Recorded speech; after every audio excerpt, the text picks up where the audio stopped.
Hello friends, मैं अभय कुमार स्वागत करता हूं आपका अपने यूट्यूब चैनल टेक्नोमैथ 24/7 में।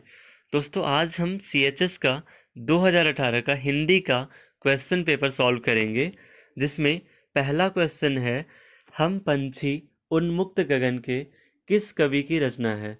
देखिए, हम पंछी उन्मुक्त गगन के ये शिवमंगल सिंह सुमन जी की रचना है। तो इसका जो आंसर होगा वो कौन सा हो जाएगा? Option B.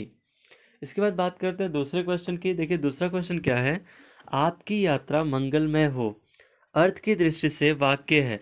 ठीक है, देखिए यहाँ पे आपकी यात्रा मंगलमय हो मतलब कोई कहीं जा रहा है और उसके लिए उसकी यात्रा के अच्छे या शुभ होने की कामना की गई है। ठीक है, तो कामना की गई है तो मतलब ये कामना सूचक वाक्य है, और कामना सूचक वाक्य को हम लोग इच्छावाचक वाक्य भी कहते हैं। तो इस प्रकार से इसका ऑप्शन सी करेक्ट हो जाएगा। नेक्स्ट प्रश्न देखते हैं क्या है। ये है, कामायनी के रचनाकार कौन है। तो कामायनी के रचनाकार श्री जयशंकर प्रसाद जी हैं। और ये बात आपको एकदम याद रखनी होगी कि जयशंकर प्रसाद जी के जितने भी रचनाएं हैं वो आप याद करिएगा, और बहुत इम्पॉर्टेंट है ये। इसके बाद देखिए, नेक्स्ट क्वेश्चन जो है आपका अगला प्रश्न है, निम्नलिखित में से कौन सा कथन गलत है। तो आइए एक एक कथन पढ़ते हैं। पहला कथन क्या है, संधि में दो पक्षों का मेल होता है। जी हाँ, संधि में जो होता है दो पक्षों का मेल होता है। अब इसमें आप स्वर का स्वर से मेल कराते हैं तो स्वर संधि बनती है, और स्वर का किसी व्यंजन से या व्यंजन का स्वर से या व्यंजन का व्यंजन से, ठीक है, इस तरीके से संधि कराते हैं तो क्या मिलती है आपको? व्यंजन संधि मिलती है। इसके बाद अगर आप किसी स्वर या व्यंजन का जब आप विसर्ग से संधि कराते हैं, कोई भी स्वर या व्यंजन का आप विसर्ग से संधि कराते हैं, तब आपको विसर्ग संधि मिलती है। तो यहाँ दो पक्ष मिलते जरूर हैं। ठीक है, दूसरी बात देखते हैं, संधि तोड़ने को विच्छेद कहते हैं। तो जाहिर सी बात है कि अगर कोई दो शब्द हैं, ठीक है, और उनको अगर हम ब्रेक करें तो उसमें हमें विच्छेद करना कहलाता है वो। ठीक है, संधि के पद को दो पदों में तोड़ना विच्छेद कहलाता है। तीसरी लाइन है, तीसरा ऑप्शन, समास में दो पदों के प्रत्यय समाप्त कर दिए जाते हैं। तो ये जो कह रहे हैं ऐसा कुछ नहीं है। समास में जो दोनों पद होते हैं उनके प्रत्यय और उपसर्ग सब मेंटेन रहते हैं। ठीक है, कोई भी चीज़ समाप्त नहीं किया जाता है वहाँ पे। समास में क्या होता है, समास में जब हम इनको जोड़ते हैं, ठीक है, तो दोनों को जोड़ते समय हम अलग अलग समास के लिए अलग अलग नियम लगाते हैं। इसके बाद देखिए, तीसरा चौथा जो ऑप्शन है, समास तोड़ने को विग्रह कहते हैं। तो ये सही बात है कि समास जब तोड़ते हैं उसको, ठीक है, समास के जब पदों को दो भागों में बांटते हैं तो उसको समास विग्रह कहते हैं। तो इसमें जो आंसर होगा आपका, ये ऑप्शन सी करेक्ट हो जाएगा कि समास में पदों के प्रत्यय समाप्त कर दिए जाते हैं। ये कथन गलत है। इसके बाद देखिए, नेक्स्ट प्रश्न है आपका, प्रत्यूष शब्द का अर्थ क्या है। तो प्रत्यूष शब्द का अर्थ होता है प्रातः काल, यानी कि एकदम सुबह सुबह का समय। इसके बाद देखिए, नेक्स्ट प्रश्न है, अभी न होगा मेरा अंत, अभी अभी ही तो आया है मेरे जीवन में मृदुल बसंत। इन पंक्तियों के रचनाकार कौन है। दोस्तों, कभी कभी इन पंक्तियों के माध्यम से भी रचना पूछ ली जाती है। तो इन पंक्तियों के जो रचनाकार हैं वो हैं श्री सूर्यकांत त्रिपाठी निराला जी। ठीक है, इस तरीके से आगे आते हैं। देखिए, पानी परात को हाथ छुयो नहीं, नैनन के जल से पग धोए। ठीक है, इन पंक्तियों के रचनाकार कौन है। तो इन पंक्तियों के रचनाकार श्री नरोत्तम दास जी हैं। इसके बाद आते हैं नेक्स्ट क्वेश्चन पे, चरण कमल बंदो हरिराई में कौन सा अलंकार है। तो चरण कमल बंदो हरिराई में आपका रूपक अलंकार है। अलंकार से रिलेटेड वीडियो आपको प्लेलिस्ट में मिल जाएगी। ठीक है, इसके बाद देखिए, परमोद्धार्य शब्द में कौन सी संधि है। तो परमोद्धार्य शब्द में यहाँ पे देखिए, आप अ की मात्रा पे ध्यान दीजिए। ठीक है, अगर आप शॉर्टकट जानना चाहते हैं तो आप अ की मात्रा पे ध्यान दीजिए। इससे पता चल रहा है कि ये वृद्धि संधि है, क्योंकि वृद्धि संधि में आपकी ए की और अ की मात्रा मिलती है। ठीक है, और अगर आप इसका संधि विच्छेद करना चाहते हैं, देखिए, परमोदार्य का संधि विच्छेद होगा परम प्लस उदार्य।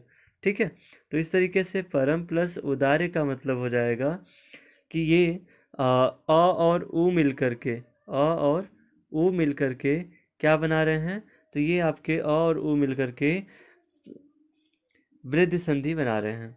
ठीक है, आइए नेक्स्ट क्वेश्चन पे चलते हैं। देखिए नेक्स्ट क्वेश्चन क्या है आपका, जो क्वेश्चन है वो ये है, दादाजी से चला नहीं जाता इस वाक्य में कौन सा वाच्य है। तो देखिए दादाजी से चला नहीं जाता इस वाक्य में आपका भाव वाच्य है। ये प्रश्न वाच्य से लिया गया है। ठीक है, तो वाच्य जो होते हैं तीन तरह के होते हैं, कर्तृवाच्य, कर्मवाच्य और भाववाच्य। क्रियावाच्य तो वैसे भी नहीं होगा।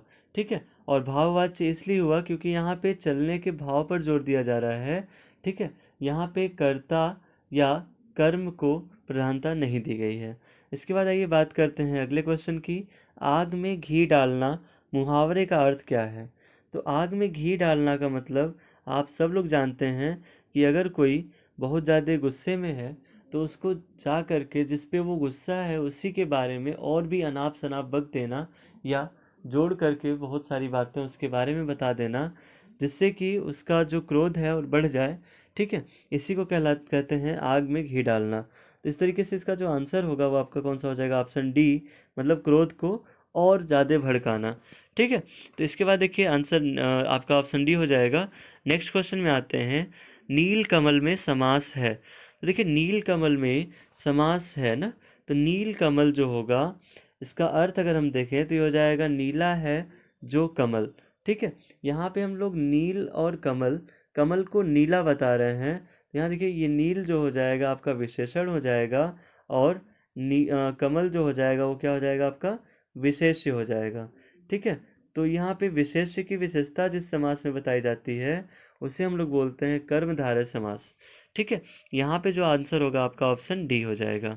अगले प्रश्न में आते हैं, अध्यापक छात्र से पाठ पढ़वाता है इस वाक्य में रेखांकित क्रिया है। देखिए यहाँ पे पढ़वाने का काम हो रहा है ना, तो जैसे यहाँ पे कार्य की क्रिया की बात करें तो पूर्वकालिक क्रिया, संयुक्त क्रिया, अकर्मक क्रिया या प्रेरणार्थक क्रिया। ठीक है, क्रिया के बारे में बात करें तो यहाँ पे ये प्रेरणार्थक क्रिया हो जाए क्योंकि यहाँ पे काम करवाया जा रहा है।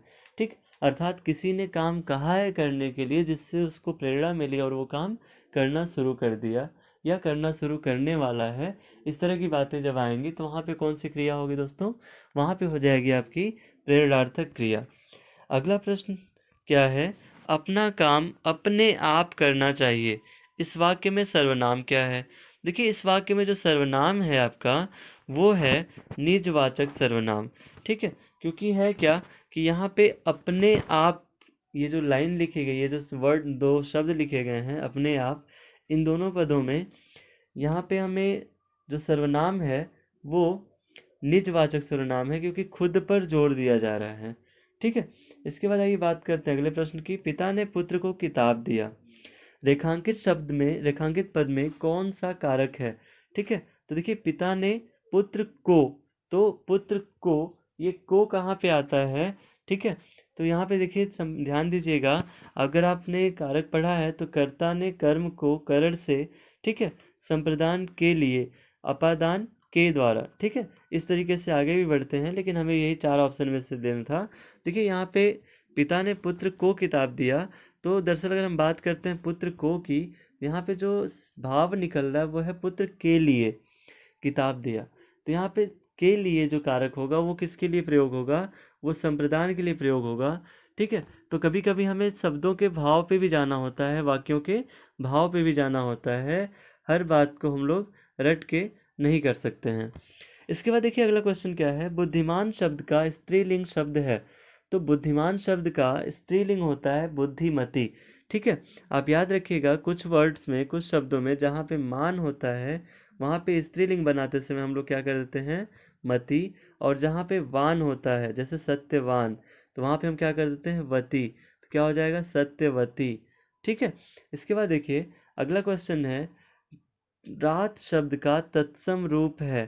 तो रात शब्द का तत्सम रूप मतलब, तत्सम का सीधा सीधा मतलब होता है दोस्तों संस्कृत, तो रात शब्द का जो संस्कृत रूप होगा वो क्या हो जाएगा, रात्रि।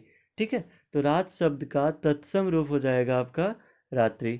अगला प्रश्न है, रचना के आधार पर शब्द के कितने भेद होते हैं। तो रचना के आधार पर अगर हम शब्दों की बात करें तो रचना के आधार पे जो शब्द होते हैं वो आपके 3 तरह के होते हैं। कौन कौन से होते हैं? देखिए, रूढ़ शब्द होते हैं, ठीक है, यौगिक शब्द होते हैं, और आपके योग रूढ़ शब्द होते हैं। ठीक है, रूढ़, यौगिक और योग रूढ़ शब्द होते हैं। इस तरीके से आपके रचना के आधार पर 3 प्रकार के शब्द होते हैं। इसके बाद है, इनमें से किस व्यंजन का उच्चारण तालु से होता है? तो देखिए, इनमें से किस व्यंजन का उच्चारण जो है तालु से होता है? तो आप जानते हैं, जो व्यंजनों की क्लास हमने ली थी उसमें हमने बताया था कि क से लेके अंग तक के जो व्यंजन होते हैं उनका हम लोग उच्चारण कंठ से करते हैं। इसके बाद च से लेके जो ईय तक के व्यंजन होते हैं उनका उच्चारण हम लोग तालु से करते हैं। तो देखिए, जो ऑप्शन में होगा आपका, वो च से लेके ईय में से कोई एक वर्ड आपका होना चाहिए जो कि तालु से बोला जाता है, वही आंसर होगा आपका। तो इसमें देखिए, च जो है, ठीक है, च वही इसका सही आंसर होगा, यानी ऑप्शन बी। इसके बाद आइए बात करते हैं, इनमें ऊष्म व्यंजन कौन है? तो अगर हम ऊष्म व्यंजन की बात करते हैं दोस्तों, तो ऊष्म व्यंजन क्या होते हैं? ठीक है, देखिए, ऊष्म व्यंजन वो होते हैं जिनको बोलते समय मुख से गर्म हवा निकलती है। ठीक है, और वो कौन कौन से होते हैं? देखिए, स, स और ह, ये चारों होते हैं। ठीक है, इन चारों को हम लोग ऊष्म व्यंजन बोलते हैं। इनमें से जो ऑप्शन आपको, इन चारों को ऑप्शन में से जो ऑप्शन सही है वो है ऑप्शन डी। तो इस हिसाब से देखें तो ये आपका ऑप्शन डी इसका करेक्ट आंसर हो जाएगा। तो दोस्तों, इस तरीके से आज हमने CHS का हिंदी का 2018 का क्वेश्चन पेपर सॉल्व किया। उम्मीद करते हैं ये वीडियो आपको बहुत पसंद आई होगी। इसे लाइक, शेयर और सब्सक्राइब करना ना भूलें। धन्यवाद।